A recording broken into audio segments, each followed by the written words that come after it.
This is Randy Sullivan, the host of Bourbon Real Talk. I grew up in a small town and went to a small church where everyone looked and thought like me. Over the years, I've gotten to know and love people from all different walks of life. This has made my world bigger and richer. The secret ingredient in forming those relationships was getting to know people's real stories. That helped me to identify with them, have compassion on them, and eventually develop a real connection with them. We live in a disconnected world today, and I want to do everything in my power to build connections between individuals who may not have attempted friendship otherwise. I've observed this happening in the bourbon community on its own because whiskey naturally brings people together. Bourbon Real Talk hopes to combine the world's new passion for bourbon into an opportunity to bring people together. We will share some whiskey knowledge, some good drams, and some real talk. So sit back, pour a drink, and open your hearts and minds. You might just find yourself feeling more connected to the people in the world around you, all fueled by bourbon.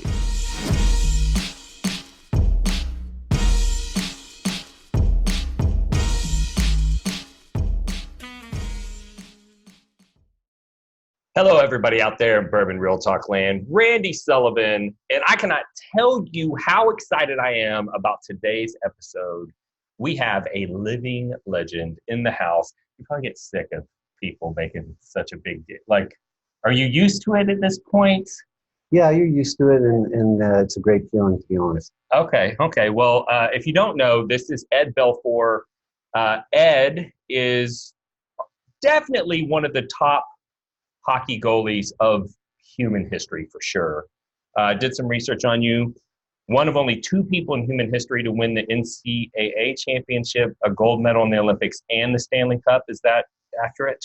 Yeah, that's accurate, along with the Canada Cup and a high school championship.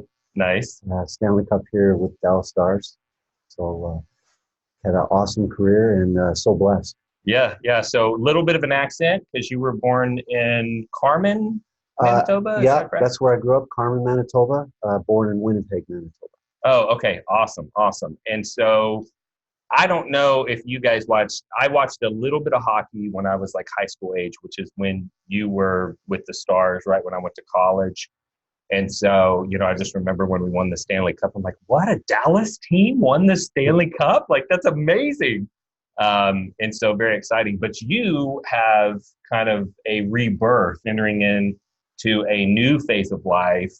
And if you're paying any attention to background people, it's this right here. We've got Belfour Spirits.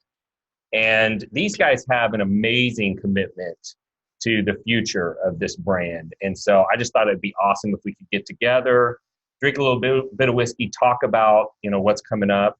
And so I'm going to open this up if it's okay. You bet. And so this is your rye. Spirit of Champions, and this one is aged 18 months. Is that correct? Yeah. And so tell me a little bit about where your spirits are being produced, where you're aging them, that type of thing. Yeah, so that's our rye whiskey. It's 94 proof. We make it in North Carolina with Southern Distillery. It's a husband-wife team, Pete and Vienna Barger, and they're great people to work with, and they allow us to come in, and it's our own mash bill. We picked everything from the barrel staves and the toasting and the charring of the barrels. We deal with Black Swan in Minnesota, Calvin Cooperage in Kentucky, and Independent Stave. So everything that we've done right from the beginning, we want to have our name on it. Mm-hmm. It's my son, Dayn, and my daughter, Reaghan. We do it together. We're a great team. We've been at this for 5 years. Wow. We've gone to school. We've learned a lot about it, and very proud about our products. And a lot of time and effort's gone into the flavor profile. Sure. And, the best thing about it is when we do a tasting and people, they're smelling the nice aromas, and then they do a tasting, and that smile you see on their face. I mean, that for us, that just makes our day for sure. No, you're going in the right direction for sure. Yeah, exactly. That's awesome. So what are you getting on the nose on this one? So for me, I get a little bit of the spices for me, a little bit of fruity. If you let it sit a little bit longer, you'll get a nice brown sugar. Yeah, I was just thinking toffee. Yeah. I'm getting, of course, clove, nutmeg, cinnamon, typical rye flavors, but really nice toffee. Not a lot of ethanol burn. Right. So we tried to. So I grew up in Canada and mainly rye whiskey. Sure. And so I particularly didn't like that overbearing spiciness of Canadian rye.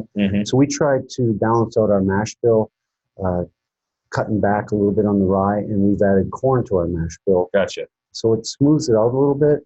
And I think between that and the type of barrels that we use, we've really smoothed that flavor profile, the traditional flavor profile of a, I like to say, like a hard rye.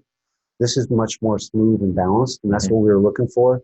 And when we were doing all our testing, we wanted to make sure that we could sip on this neat. And one of the things I told Dayn all the time is like, which one, I put 3 different ones in front of him. I try this one, try that one, try this one. Which one would you want to sip on all night long? So right. That's what we've tried to do with our products. I like that. And so do you know what percentage rye, corn, and malted barley you have for this product? Yes. So this is 70, 20, 10. Okay. Yeah. So for those of you unfamiliar, there's the Maryland style of rye, which is usually 80% rye or so. There's the Kentucky style rye that's barely legally rye. It's usually 51%. So this is kind of in between. I am tasting a wee bit of the corn sweetness coming through, but not too much. So let's taste it up and see how it tastes.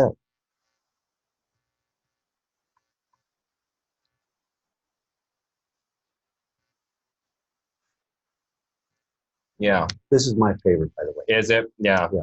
Well, growing up drinking Canadian rye whiskey, I could see why. It's definitely a bright flavor. I can taste there's a couple of little grainy notes in it that are sometimes indicative of a lower age. So on this one, do you know what the age is on this one? Yeah, these are both a year and a half. A year and a half, so 18 months. Okay. All right. And so that's one of the things that's exciting for us whiskey nerds is when we taste a brand's first release and we're seeing all the potential and all the bright flavors, but we're also wanting to see what's going to happen with a little bit of extra age as these flavors meld together and become, a more melded together profile. And so what do you guys have in your projections of plan for how old you want this product to be when you're fully up to speed? Well, we try and taste test our products every 3 months. And when we first started tasting the rye, we noticed that it was doing really well at 6 months. So we were excited about that. And we thought that we could bring it to market, a little sooner than a lot of other brands do. We did a lot of taste testing with professional taste testers and got their opinions. And we do our own taste testing. We compare it to other products on the market. So we thought that this was okay for us because of how we feel that our product ages a little quicker the way we do things. Where some products might have to wait 3 years. We thought that we could do it at a year and a half, and we've got pretty good reviews so far. We're very proud about that. And this is my personal favorite. Yeah. So I enjoy this drink out of all of them more so. And, I feel very confident that bringing it to the market at a year and a half was a good decision. Yeah, good decision. And we're excited about sharing it with people. And I just won on the shelves yesterday. So, cheers to everyone, and I hope you enjoy. Cheers to everyone out there that got lucky enough to get a bottle, because I understand most of the stores that got it sold right out. Yeah, and that was so exciting to hear. Sure. Yeah, I mean, that's the goal. And let's face it, we whiskey nerds like a little fear of missing out. It makes us want to run to the store the next time it hits the shelves. So it's almost better to have a light release that sells out than to come to market with a lot of product that doesn't sell out. So yeah, I definitely am enjoying this. I'm very excited to see where it's going to go. Do you have a plan to make it a straight rye and age it for 2 to 4 years and go non-age stated on it, or? Yeah, so we end up doing 1,500 barrels with Southern Distilling, 750 rye and 750 bourbon. So our plan is to obviously continue let it age. We didn't bottle everything. Right. We only dumped 50 barrels of the rye. So we're going to continue to let it age. We're going up there in November 19th to do a tasting and see how it's doing. And of course, we'll end up bottling at some point after that, and we'll have that straight rye. Gotcha. And with our bourbon, we haven't brought our bourbon out yet because it wasn't ready.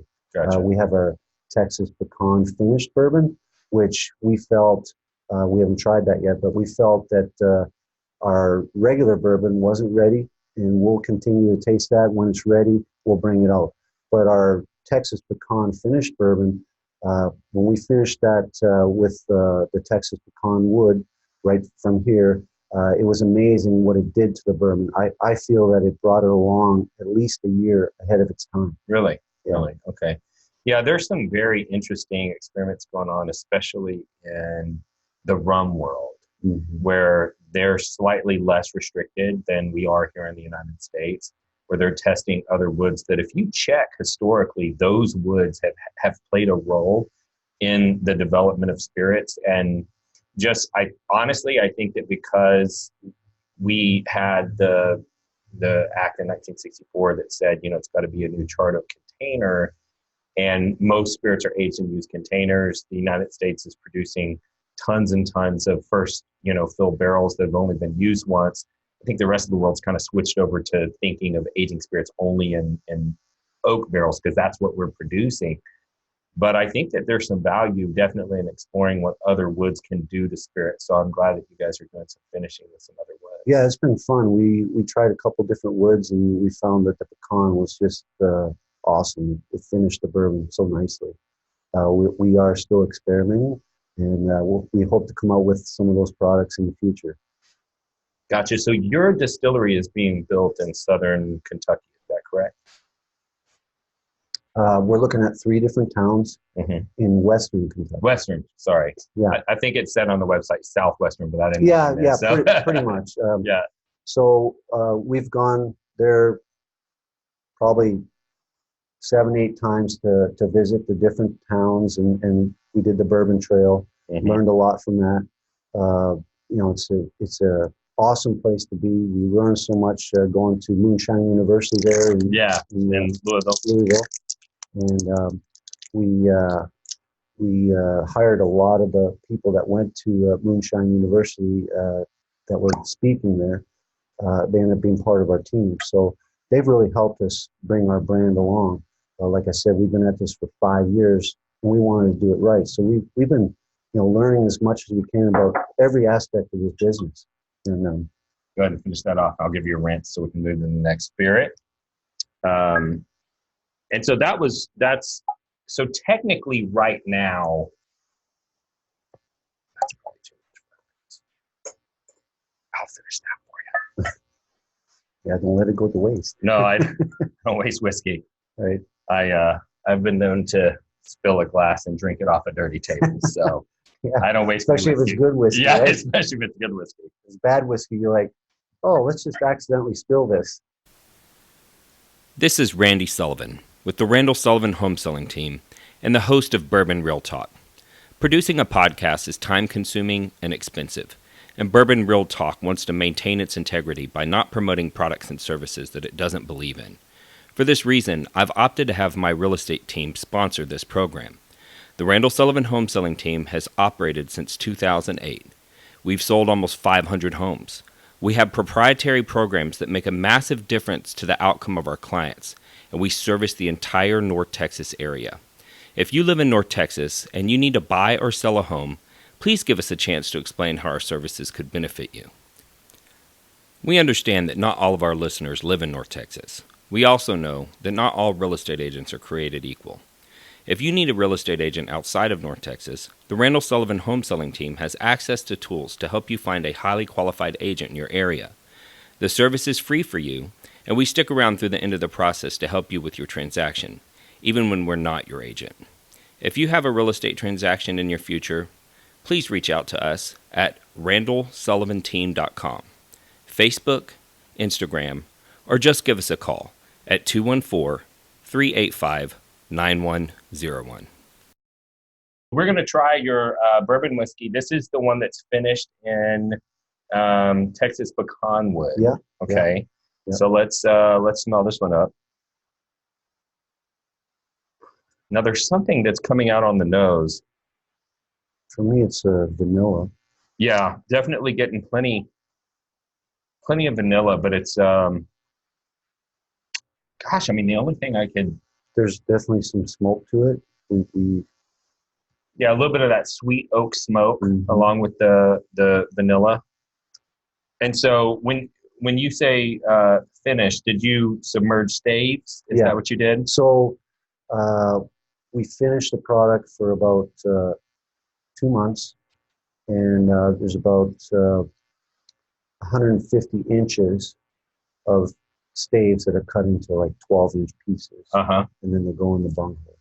Okay. So you just stick them in there for the last 2 months and let it finish with those. Yeah. And it's amazing. Pulls a lot of flavor out. It's amazing what it does. Yeah, it's incredible. Like I was like, wow, this couldn't believe like 2 months and you got this. Taste it side by side and it's completely different. Yeah, that's interesting. Yeah, I heard about some alternate wood tests that were done by one of the major distilleries, and there was a lot of failures. But I'm actually liking this quite a bit. So on the nose, it actually smells a little bit like a MGP bourbon, like the low rye MGP, which is quite a compliment because obviously MGP has gone bananas in terms of market demand and whatnot. And then on the palate, there is something extra in here that's almost like I don't know. I want to say it's almost like a hard candy flavor that's popping out. And then on the palate, it's, I mean, quite enjoyable. No off notes. No, it's very smooth, and it's.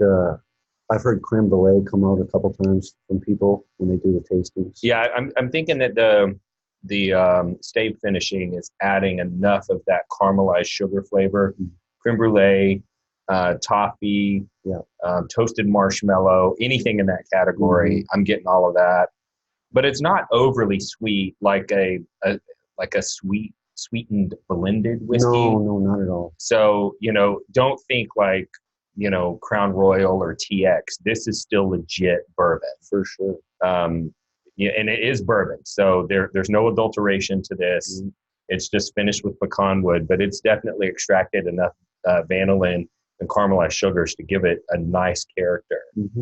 And at this, and what age is this? This is also a year and a half. Year and a half. So at a year and a half, I mean, I can't imagine what this stuff is going to be like. Oh, I know. At 4, 6, 8 We're years. so excited. I can't imagine. I mean, this is so. This scares the shit. This is an explicit podcast. It scares the shit out of me whenever I go to meet and talk with somebody about a new spirit, because I don't say untrue things ever. Like I always tell the truth. Yeah. Well, and it wasn't that long ago that somebody asked me, they said, "Hey, we're bringing this whiskey to Texas. Can you promote it on your podcast?" And I said, "Do you have any?" And there was a lot at stake for me if I were to promote this. It was going to be very good for me. And I tasted it and I said, I called him back and I said, "I'm sorry, I can't do it." And it wasn't that it was cheers bad whiskey. to you. But I've tried the limited edition straight rye loyalty liquor. Aaron Arterburn brought it to a bottle share, let a lot of people taste it, and I really liked it. And so I felt comfortable that when I got here today, I was going to be able to give good review notes. Now that having been said, definitely there were some grainy notes on the rye that I think are going to be smoothed out over time.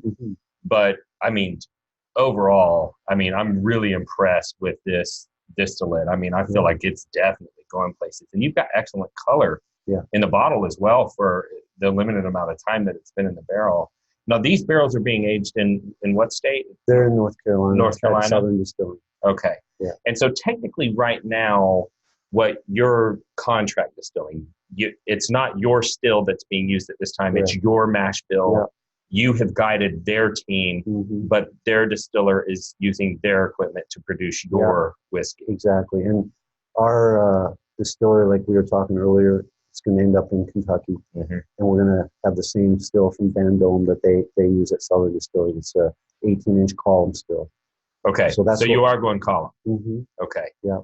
For some reason, I thought that you guys were pot. But no, column is the direction you're going. Yeah.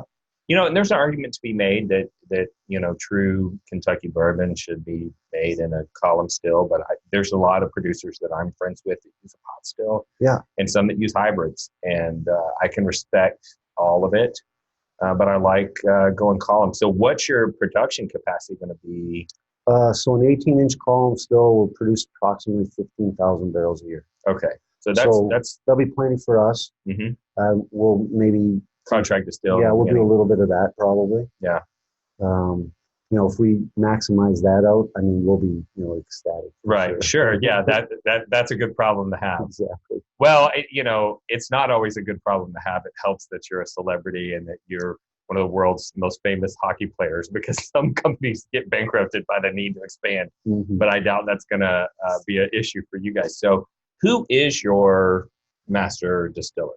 Have you already hired one? No, we haven't hired one yet. So Dayn and myself, we've been responsible for everything, for all the mash bill selection, the barrel selection. We did all our own, you know, research and development with each one of these flavor profiles. We did all the blending and the proofing down. We even had an extra 3 different labels made up for when we were bottling, because when you start blending and you proof down, we've noticed over the last couple of years when we were doing our taste testings that the sweet spot wasn't always like right at 92 or 91 or 93. It fluctuated a little bit. So we made up extra labels. So when we bottled, we did a tasting right before we bottled and made sure we hit the sweet spot. The right proof. Yeah. So that's why it's between 92 and 96 for all these products here. The VIP is 100 proof. It's been awesome right from the beginning. But the finished bourbon with the Texas pecan wood, it's tasted really good anywhere between 92 and, like I said, 96. Same with the rye. So in this particular case, the sweet spot was 92 on the bourbon and 94 on the rye. And we'll continue to do it that way. Wow. So it could change next time it comes out. So I was told at one point that when you do your COLA approvals for your labeling, that you can give them a proof range. Did you have to submit the same label with different proofs, or were you able to give a range, or do you know? We did give a range. Okay. And, you know, I think that going into that, we had worked with our lawyer. That's a whole field that I don't totally understand, but we worked with our lawyer, and, you know, we always okay everything through him. So we made sure of it beforehand. Sure. And so, real quick side note, I would like to point out that these guys are doing it the right way, right? So if you were to look at their label, you know, most new brands that come out with a whiskey, like, let's look at this bottle. This is the next one we're going to open. So this is the straight rye whiskey. So you all know straight means at least 2 years. 4 years can be non-age stated. And they have not been producing whiskey for 4 years. And so it says straight. So I started looking for an age statement, and look at that right there. I don't know if you can see that, but it says 27 months age. So these guys are actually following the rules. There actually is a change that's coming. Thank you, Wade Woodard. If you are watching this, Wade Woodard had reached out to them. There was not a stated distillation on the label. They are getting that corrected. And so they're not trying to trick anyone, okay? They're not that whiskey company that got started and they want you to think that, you know, their whiskey's 100 years old, and they're not. That's not them. They are legitimately trying to follow the laws and put the truth out there because, as I always like to say, and I can tell from your illustrious career, just make the truth awesome. Yeah, right? exactly. Just make the truth awesome. You don't have to lie to get people excited. Yeah. If you do it right, then you can be excited about the truth. Yeah. Right. Yeah, exactly. And we've consulted with lawyers right from the beginning. We want to do it right. And, I always think of it, I do the comparisons to hockey, obviously. I like to think of our company as that first round draft pick. Right. And young 18-year-old gets out there on the ice. I was watching the Blackhawks the other night, and they had their first round draft pick playing. Mm-hmm. You know what? You don't have to play, 6, 7 years to go right into the NHL right now. They're kids that are 18, 19 years old, first round draft picks are playing. And I like to think of our brand as that first round draft pick. Mm-hmm. And I'm proud to put our product out on the market because it does taste really well. We've gone through a lot of measures to make a young product taste great. Right, right. And it's not necessarily about trying to speed up aging, because I think that most of the whiskey community has come to the conclusion that speed aging whiskey is kind of not a thing. But it sounds like that the company that you're contract distilling with understands how to make a product that's going to taste good with this much exposure to the barrel. And it may be because, like in Texas, for instance, a 6-year product in Texas with the angel share that we have is equivalent to an 18-year product in Kentucky because of the amount of loss that we have and the exposure to the wood and the penetration. And so you'll have a whiskey that is, a 3-year whiskey in Texas that's as black as coffee when it comes out of the barrel. And so do you feel like you have a little bit more extraction in North Carolina than you would in Kentucky? I think it's Pretty very, similar. very similar. I don't see too much difference from the research I've done.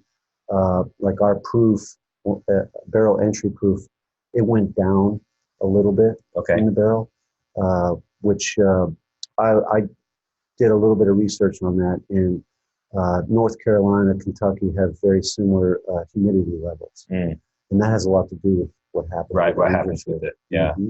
So I think, we kind of hit the sweet spot too, like what we come off the still at and how clean the product is.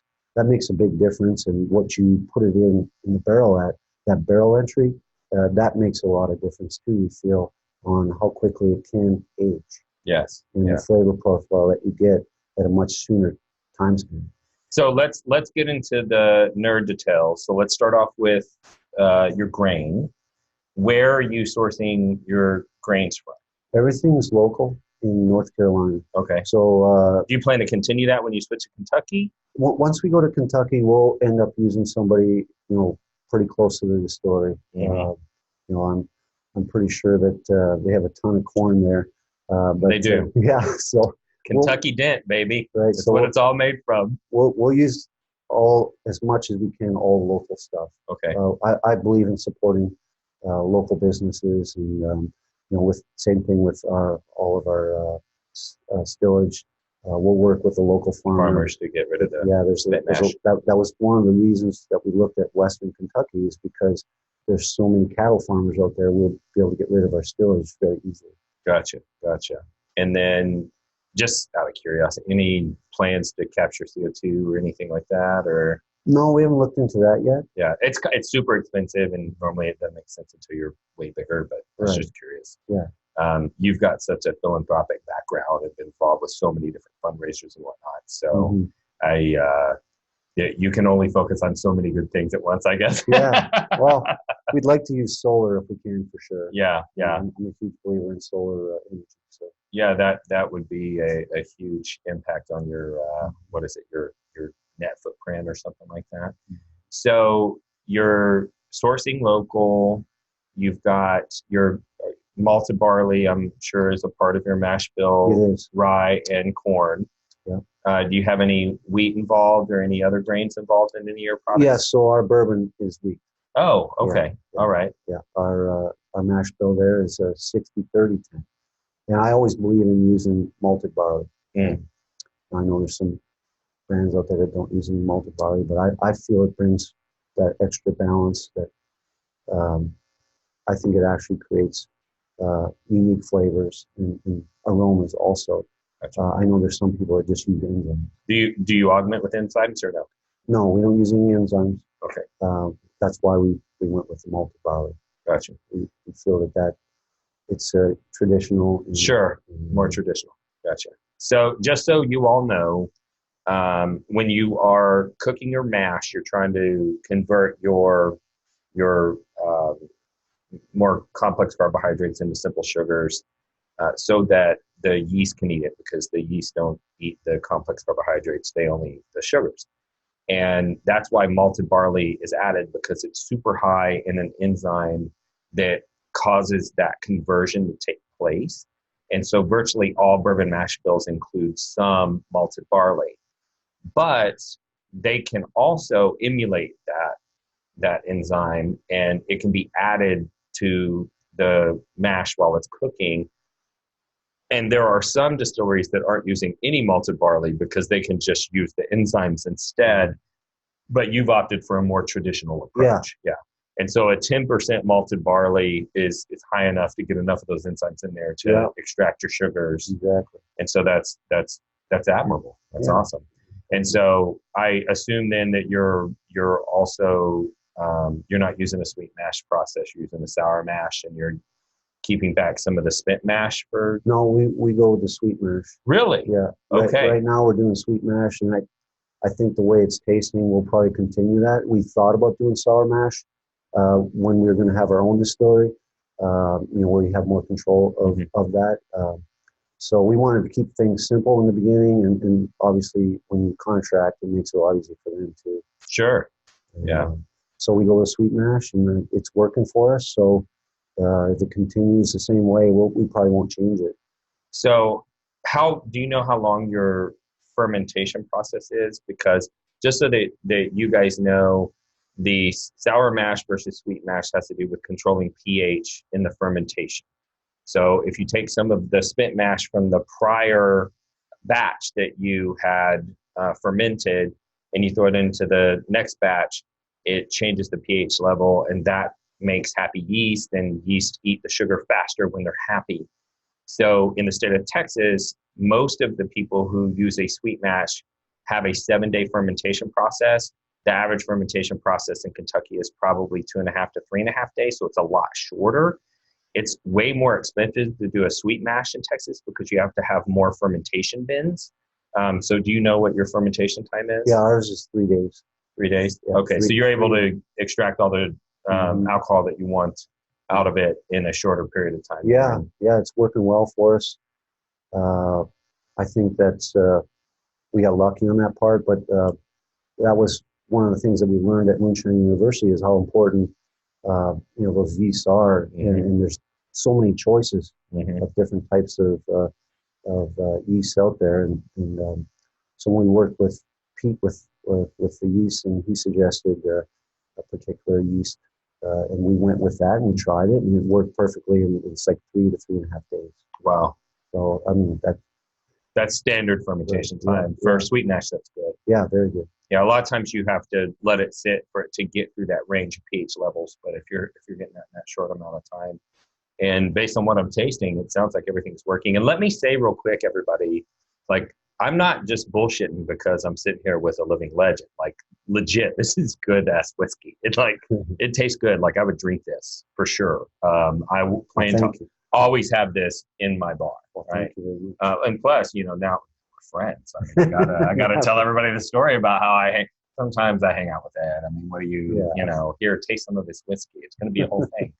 All right, so let's move on with how much you got left. I'm done. Oh, perfect. Awesome. So we're going to try your limited straight rye whiskey. Now, you have lived all over the place. So it looks like Canada, Chicago, California, Texas, Florida, and someplace overseas as well. Sweden? Yeah, Leksand, Sweden. And how did your family land in Texas? Of all of those places, like because you live in McKinney, right? Yeah. Okay. Yeah. So how did that happen? Well, I was a free agent in 97, I got traded from the Blackhawks to San Jose. Okay. So I was in San Jose from basically January till the end of the season. And they had the opportunity, obviously, to sign me. I was going to be a free agent July 1st, and we couldn't come to terms on the contract. Mm-hmm. So July 1 came, and I was a free agent, and there was a few teams out there looking for a goalie. And Dallas was definitely, yeah, you like that? You feel the weight of that? It feels like I'm holding the fucking Stanley Cup. It's that heavy. That's amazing. Yeah, it's a 1.5 ounce jigger too. Oh, exactly. Double up. Right. Boom. All right. We're gonna have to do some rinse-a-roo. So go ahead. Sorry. Yeah. So July 1 came and had some good opportunities, and we thought that my agent and my business manager, we decided that we were going to sign with the Dallas Stars, and it was perfect. We took less money to come here, but we looked at the Dallas Stars at that time. Bob Gainey had put together great coaching staff with Ken Hitchcock, Rick Wilson, and Doug Jarvis, and you could see that they were on the right path to win the Stanley Cup. Okay.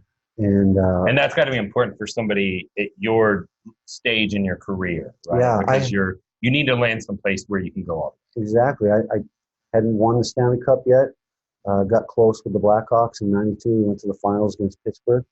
But for every kid that loves hockey, you want to win the Stanley Cup. That's the ultimate dream come true, right? And so we signed with the Stars, and it was amazing right from the beginning. And that's how we ended up here in the Dallas Metroplex. It's a beautiful city. The people here love hockey, and they supported us like 100%. It was just, it fit right in for me because playing in Chicago, original 16, playing in Chicago Stadium, amazing place. I don't think there's a better arena to play in. And the fans are like right on top of you. Every game is just an event. Like the national anthem, just right now thinking about gives me like chills. Thinking about. Yeah. So the fans here in Dallas were just like that. The old Reunion Arena was very similar, was smaller. The excitement, the electricity in the building. So, it was just a great time. And my kids were younger then. Once we won the cup, they came down a little bit later. They stayed in Chicago for a while, but we all ended up here. And I'm so fortunate to have all three of my kids here in Dallas with me. And my younger son, not obviously old enough to get involved with the business yet. Right. But Dayn and Reaghan are involved with Belfour Spirits. And oh my gosh, how lucky could I get to, win a Stanley Cup here and then start a business with my kids. Right. Yeah. And we're making awesome whiskey. Awesome whiskey. So while we're on the subject of awesome whiskey, so this is the straight rye limited edition. Yeah. So this does have the age statement on the back. I think it's 27 months. What is this retail for? This is between $225 and $250 probably at the liquor stores. Gotcha. Yeah. It comes with a really nice package. Box. Yeah, there's a box that's back here. So this I'm going to put this down. Yeah. So this bottle fits flawlessly into this box. If you can see that. It's got, Born for Glory, little story in here. Beautiful packaging. Beautiful decanter. The top is just, I almost dropped it when I pulled it out. It's so damn heavy. And the decanter's, beautiful. I mean, this is like an Art Deco throwback kind of a thing. I really like what you got going on here. Yeah, so that's what we tried to do was, 100 years ago, the Roaring 20s. Mm-hmm. So this is the 100-year reunion for the Gatsby era and the Art Deco. We think our brand is about celebrating, and I'm going to try and sneak one of these bottles into every Stanley Cup champion locker room at the end of the game. Right. And of course, in the locker room scene, there's cigars and whiskey sure. and champagne, you sit there we sat there, I think, for an hour and a half, 2 hours, just telling stories and smoking cigars and sipping on whiskey. I sure wish I would have had my whiskey then. Sure, yeah. But it certainly would have helped. But this is a tribute to my Stanley Cup team, the 99 team.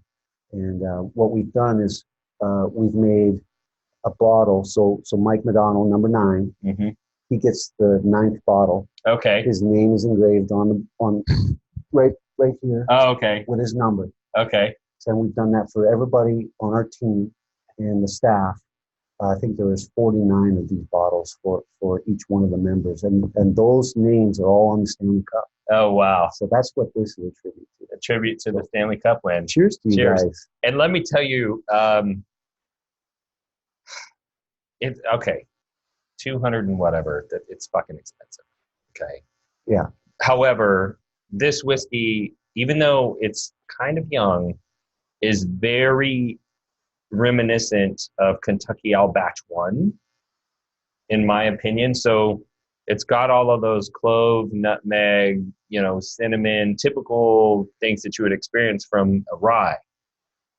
But it's also got this really interesting pine needle note that I get from higher age MGP rye that I'm really enjoying. And I'm not getting a ton of dill on it, at least not on the nose. You get a little bit of fruit? Oh, yeah, of course. Yeah, there's some fruit, like a probably more of a tropical fruit, like a guava, pineapple, mango kind of a thing going on. It's always interesting to me when we do these dragon fruit, maybe tastings, that to listen to what people smell, because I find everyone's different, and the more experienced drinkers, they it's so nice to listen to them and hear what they say, because we're relatively young at this, so we're always learning, and I think it's important for us to learn as we go through our periods of aging and taste testing. And that's what I always try to do throughout my career. Is I just didn't sit on my laurels after I won Rookie of the Year. I always continued to educate myself and learn and be better, and I try to apply that to our business too. Sure. No, I mean, I get it. Like, if you hear the $200+ price tag and you go, oh my God, I get it. However, this whiskey is phenomenal. I've paid more money for whiskey that was not this good. I've definitely paid more money for whiskey that's not in a bottle that's this beautiful. And so. And the thing about this too that I didn't explain earlier, this is our first dive into the market. Right. Dayn spent 8 months at Woody Creek Distillery in Colorado. Very thankful to those folks up there, Pat and Mary and Mark and Dave, for allowing Dayn to come in there and work at the distillery. And at night he coached hockey. So it was a great fit for Dayn to go up there. He cherishes those periods there and the time spent at the distillery. And he got to make 12 barrels. So 12 barrels of rye whiskey. Our mash bill, he actually made it on their stills himself. And I remember to this day, he called me up. He's like, Dad, I just finished the last barrel and I'm sipping on the White Dog. And he says, it's just amazing. The White Dog's so good and smells awesome. And like when the White Dog tastes good, you're going to get... right, yeah. Garbage in, garbage out. And the reverse is true. Yeah. So he was crying. And he's like, Dad, it's so good. And I'm so proud and excited. Like, So Dayn made this himself. He did. Yeah. And there's only 12. You have to be kidding me. No, there's only 12 barrels of this. That's why the cost is a little bit more. This is so good. Yes. And I just, it brings a huge smile to my face that, he made this himself. And it's our mash bill. It's his hard work, our barrel selection. And was that a column or a pot still? So they use a combination. A hybrid. There, yes. And they use Carl still there. Okay. So it worked, obviously. Obviously it worked very good. Amazing. And Dayn did an awesome job. So Thanks, Dayn, buddy. Yeah, I mean, you killed it. You killed it. I mean, this tastes like, what's the proof on this? 100. It's only 100 proof. I mean, it's got enough bold flavor to it that, oh, guys, I don't know, man. Maybe being in your presence is influencing my palate. I don't know. That could be it. But if it is, I don't care because this is damn good whiskey. I'm so proud of And that, and thanks for to know your son made this. Yes, no, it's amazing. And so your son, obviously he's a big part of this. Mm-hmm. So I've been looking him up. He's so damn handsome. Yeah. I get told that all the time. All the time, I bet, constantly. Yeah, he gets compared to Jesus quite often, and I mean, what a amazing to be compared to Jesus Christ. I get compared to Johnny Bravo. So yeah, I can see that. Yeah, I'd take Jesus any day, but I like it's I'm so proud of him, and he's even been called the whiskey Jesus. So I'm like, that's taking it a little too far, but it's pretty funny when we hear. This is Randy Sullivan with RSHST Capital, LLC, and the host of Bourbon Real Talk. Producing a podcast is time-consuming and expensive, and Bourbon Real Talk wants to maintain its integrity by not promoting products or services that it doesn't believe in. For this reason, I have opted to have my funding company sponsor this program. RSHST Capital is the first of its kind funding company that provides pay-at-close funding to home sellers out of their equity. If you have a home to sell, need money for renovations or repairs to maximize your profit, money to stop pending foreclosure or to keep your mortgage current, or cash for really anything, then look into RSHST Capital. This program is simple. We verify that you have equity, approve you for a funding amount. You have access to that cash at practically a moment's notice for only a nominal fee. This program is raising sellers cash after closing by tens of thousands of dollars, stopping foreclosures and changing people's financial future. You pick your real estate agent, your contractor, and have access to actual cash or contracting expenses with zero upfront cost.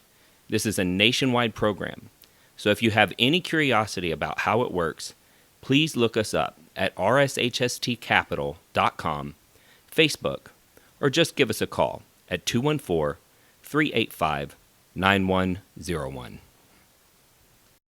This is an amazing product. So it's being distributed because there were 2,400 bottles or something. Yeah, like approximately 2,400 bottles. We dumped 10 barrels of the 12. Thank goodness we did, because we're with Southern Glazers in the U.S. and Canada. Okay. And our goal was to bring our products to Canada at the same time period right now. And about 2 months after we went up there and visited with Southern, we find out that Canada implemented a new law where they don't allow any import whiskeys into the country that are less than 3 years of age.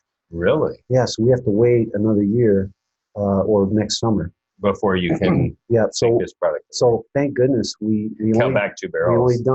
We dumped 10 barrels of the 12. We saved those 2, and one of those barrels will end up going to Canada, and we're going to save the other barrel for something special, let it age a little longer. Gotcha. And so was this aged in Colorado as well? Yeah, so this particular product was aged in Colorado at Woody Creek Distillery, and they still have the other 2 barrels there. We went up there this summer and did a bunch of video, and my younger son was there, and we had a great time. It was a beautiful day. We got lots of beautiful photos, and we obviously were drinking straight from the barrel, and sure, it was amazing. Yeah, it came out of the barrel right around 118 proof. Okay, and that's a good proof for rye. Yeah, we kept a couple of those bottles. I brought them back home for something special. Might bring them to the VIP party next week. Nice.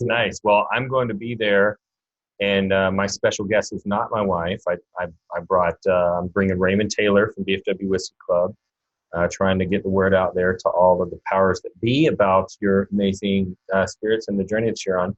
So, do you know what when you distill, do you know what your proof is off the still?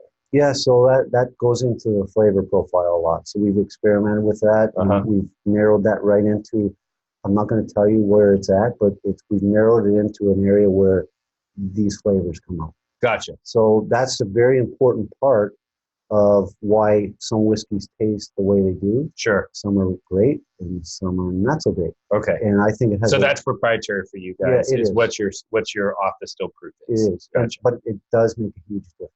Gotcha. And we experimented with that, and we feel that where we're coming off and what we enter the barrel at, those are two things that make a huge difference. Gotcha. In this industry. And I don't think everybody pays attention to that. Well, whiskey nerds do. I'm asking the question because we're extremely interested in the proof off the still. Virtually everyone in Kentucky is 140. You can go up to 160 legally and still call it whiskey. The only company that I know of that's going up to 160 is Lone Elm, but they use a mash bill that is so full flavored in its profile that they have to distill to the higher proof to keep it from being overpowering in the finished product. Mm-hmm. So you're not going to say what your off the proof or off the still proof is. Do you disclose what your barrel entry proof is? Those are two things that we don't really. Those are proprietary for you guys. Okay. And we feel that those are what makes a difference for our product. Gotcha. We don't mind sharing the mash bill because, I mean, you can have the same mash bill, like, for instance, our straight rye and our regular rye have the same mash bill. Mm-hmm. But as you know, they don't taste anything alike. No. Right. But the same mash bill. Sure. So well, but different grain too. One was grain from Colorado, one was grain from North Carolina. Different stills. Yeah. So absolutely. I mean, there's going to be some variance there. Oh man, that's kind of disappointing. I was so excited to get all of the whiskey nerd knowledge, but I also respect a business's right to keep some things proprietary. When we get off camera, I'm going to try to convince you to start sharing that information, but I will let it slide now. So I can tell you, it's a lot lower than everybody else. Okay. Yeah, because some of them are low, and what that's going to do is leave a little bit more of that grain flavor in there, which makes sense, especially for a product that you knew you were going to release without aging for as long of a period of time. So when a distiller makes their cuts of their heads, hearts, and tails, if you're going to age for a little bit less time, sometimes they'll leave a little bit more of the tails in there that's got those heavier esters. That's going to give it a little bit more flavor because it's not going to get as much out of the barrel since it's not spending as much time in there. And another way to leave a little bit more of that grain flavor is to distill to a lower proof, which I am a big fan of. I know, I think that Four Roses does that they distill at a slightly lower proof. But if you do some research, there's barrel entry proofs. And if you start looking at that, and there was a really great research piece that was put out on Bourboner in their Nerd Talk segment, where a guy talked about the amounts of water that get added to whiskey depending on what your barrel entry proof is. And what you very quickly learned is that if you go in at a lower barrel entry proof, you end up adding less distilled, unaged water to the product before barreling. And so more of what's in the barrel, or more of what's in the bottle, spent time in the barrel. And water is good at extracting some compounds out of wood, and alcohol is good at extracting some compounds out of the wood. And so if you have that lower barrel entry proof, you're getting the best of both worlds. And I think it produces a higher flavor whiskey. And that's what we believe in. So that's why we did that. Nice. So let's move on to your barrels. So you said that you're working with International Stave and or Independent Stave and Independent Stave and Kelvin and Black Swan. So I detected a slightly sweeter note in one of your spirits. I think it was the rye, where I was tasting a lot of toffee notes. Are you using any toasted barrels as opposed to just charred? That's something that we do differently. We toast and char. Okay. So you heard it here first, people. Toasting, for those of you who don't know, toasting is not charring. They're actually two different processes, but you can bring a barrel to a particular temperature. They've done all of the scientific research, and there's compounds inside a barrel called vanillin. which is where we get our flavor vanilla from. And they can bring it to temp, and it starts to break down the barriers that keep the whiskey from getting access to that vanillin. And as the whiskey breathes in and out of the wood, it can pull more of those vanillin compounds, which gives you vanilla. It can pull more of those caramelized sugars compounds out, which is going to give you that toasted marshmallow and toffee and butterscotch flavors. And it is super expensive for a producer to buy toasted barrels, but it adds a whole other dimension of flavor to the whiskey. And so anytime you're talking with a producer that's spending that extra money for a toasted barrel, man, you got to really respect that. Yeah, that's one of the things when I did the research on the barrels that I thought we needed to have in our brand. We wanted to, be different than the big guys. They buy, hundreds of thousands of barrels, a year, and they get them a lot cheaper that way. But they don't do any toasting on the barrels, is what we learned. Sure. They just do like a char 3 or a char 4. And, we did all the tastings, and, we thought that we liked certain brands, and we wanted to try to be a little bit like them, but try to be even better. And so we thought that if we toasted the barrel and then charred it, it's a lot more money for the barrels. But we thought, what, let's be different, let's be better, let's be Belfour. I'm different, like I'm a perfectionist, and if I'm going to put my name on something, I want it to, when people drink it, that smile you see on their face, I want to see that every time and be like, wow, this is really good. I just didn't want to buy bulk spirits and slap my name on it like a lot of celebrities have done over the last 10 years. That's not me. That's not my son. So we went the extra mile. We pay probably as much as $300 for a barrel. So that's about 50 to 70% more than what a big company would pay for a char 4 American oak barrel. Yeah, and it makes a difference. Like I think it helps the product taste better at a younger age, and you, like you said, you get those vanilla notes, those brown sugars, creme brulees. I think you get those way faster from this type of a barrel. So unquestionably, yeah. So like we're so happy we chose to do that. And Black Swan in Minnesota has been great to work with, and we've done 3 different times. We've been to Calvin, first class people there at Calvin. Just the process of going through the cooperage and learning how everything's done, it really helped me select the right type of barrels for our products. Right. Well, and just so everyone knows, the whiskey industry didn't care about this type of innovation, generally speaking. It was really developed for the wine industry.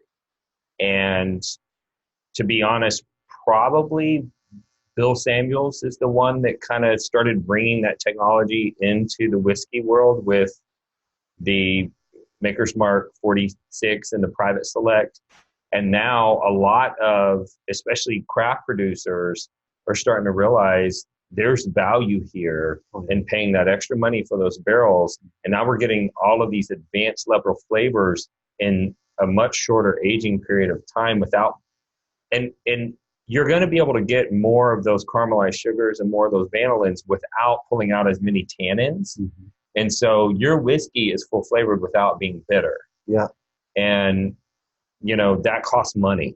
And so don't bitch when your craft producer's whiskey is a little bit more money, because it costs more to make it. 1, they don't have economies of scale, but 2, the cost of the materials that they're inputting into that whiskey to produce that flavor, it costs more money. And so when it costs more money to make it, you got to sell it for more.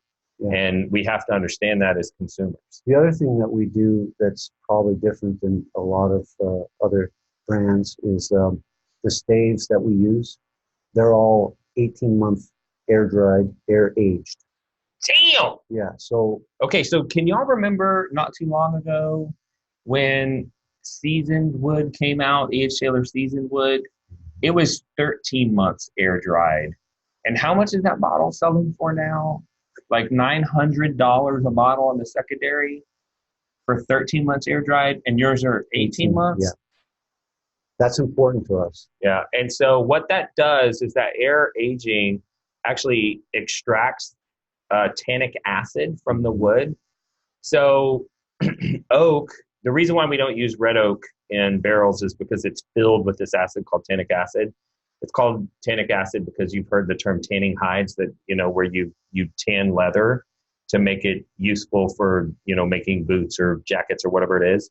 That was originally done with tannic acid. So there's some tannic acid in white oak, and that can be extracted with aging in an additional period of time in open air drying. There's kiln drying, then there's open air. This is the most expensive way to make staves. So if they're aging for 18 months, all you out there that are losing your minds to get a 13-month air dried, seasoned wood or seasoned oak, whichever one it was, aged Taylor, you need to be going out and buying some Belfour, because they're going 50% longer than that. Yeah, and we feel it makes a huge difference. Well, clearly it does. The whiskey's amazing, and it's still young. Yeah. I mean, I'm so excited about your product. I mean, honestly, I get nervous when I'm trying a new product, but especially a celebrity endorsed brand. I mean, you said it yourself. Most of them, they're going to take a grain neutral spirit. They're gonna mix it with some other stuff, try and make it taste good. They're gonna throw it in a bottle, throw their name on it, and try and make some money. Exactly. You guys are trying to make really good whiskey. Yeah, that's our goal. Yeah. To be the best. Yeah. I've always been that way. Yeah. So I think I have the number right. 484. Yeah, I think that's what the number is. To be honest, I never really kept track of that. Okay. I took one game at a time. I played every game like it was my last. I'm very proud that all the accolades that I've achieved, but just getting to play the game itself was a dream come true for me. Like, sure. Growing up in Canada, we had 3 channels on our TV, and every Saturday night, Hockey Night in Canada was on, and we watched Hockey Night in Canada as a family. Yeah. Back then, we had Howie Meeker and Peter Puck, and they taught all the kids about hockey. Back then, there was only 6 teams, the original 6. Yeah. So my favorite team was the Blackhawks. So for me, signing with the Blackhawks was a dream come true. Unbelievable. Yeah. Like, I'm so honored and proud that I even got the chance to be in the NHL, and everything that went along with it was because I was on so many great teams. Yeah. So for reference points, Ed here is, I couldn't tell from the internet if it was the 3rd or 4th most winningest goalie of human history. So he's one of 2 to win all of the, championships that we mentioned. And he is number 3 or number 4 for the winningest goalie of all time. The website says 3, Wikipedia says 4. I'm going to go with 3 because I don't trust Wikipedia. Maybe someone edited it right before I got on. I don't know. But yeah, so somebody that has that kind of winning spirit and commitment to winning, I could see why you would go this extra mile. So you've already explained some of my other questions. So after your barrel aging, we've talked about how you taste the spirit at different proofs to make sure that you're bottling it at the optimum proof. Yeah. Let's talk about this bottle, because it is beautiful. And there are much cheaper ways to bottle your spirits. So your bottles are made in Mexico and Mexico and Germany. Okay. So we have 2 different manufacturers. We can get, we originally wanted to go with the German glass. They ran into a couple of problems. And so luckily we were, thinking ahead. We were working with Pavisa in Mexico, and things were going well for them. So we ended up going with them because we had a target date when we wanted to be on the shelves. Obviously, you need the bottles. Sure. So often the bottle is the limiting step, people. Yeah. So thank goodness they got it right, and it's beautiful. They did a great job for us. We'll continue to work with the German company, Heinz, and eventually, if we get large enough, we want to go global, and we'll use them for sure when we get in Europe. International, yeah, exactly. But yeah, a lot of effort went into designing the package. It took us 2 years. This is probably version 100. Wow. Yeah, so I'm a perfectionist. I care about details. Who was the counterpart to your wants and needs? Was Dayn the one that was going, no, Dad, it's got to have bumps on it? Or who was the person that was fighting? Well, if it took 2 years? We had a group effort. Peggy Stevens, she's been in the industry for 30 plus years. She helped us out tremendously. Okay, you need to update your website because it's going to say shit about her, and everyone knows her. Yeah, she's awesome. Yeah. Person. She's helped us out. We met her at Moonshine University, and she was a very intricate part with helping us with this package. So thank you, Peggy. Yes. And hope to meet you one day. Yeah. So Peggy designs the visitor experiences. It basically all of the distilleries. Pretty much. Yeah, and a bunch of other stuff. She started Whiskey Women and all. I mean, she's a dynamo. Anyway, so she helped you. Yeah, she helped us with the package, and very thankful for that. So we had probably input from my daughter, obviously, my son, which he would do a little bit here and there, but he always would go back to me. So he didn't argue much because I'm the one with the art background. I took art in high school and in college. So not many people know that about me. But actually, I do have a pretty good vision of things and was a pretty good pencil drawer. So enjoyed that when I was younger. I don't do it much anymore, but so I have good vision. I like to look at things and change things in my mind. And I'm like, we need something that's very unique. When we were doing all our research and development, we were going up and down liquor stores and going up and down the aisles and go to the bars and look at the back bar and what stands out. Because I want our bottle to stand out. Yeah. I don't want that, regular bottle that everybody else has. I want ours to be different, to be special. Right. And that's, like I said, version 100. But, probably mostly me. I'm like, it's not good enough. You're arguing with yourself. Yeah. It's not good enough. Yeah. We got to get it better. Because there were lots of times, hey, that's good enough. Let's go with that. I'm like, nah, it's not feeling right. It's just not there yet.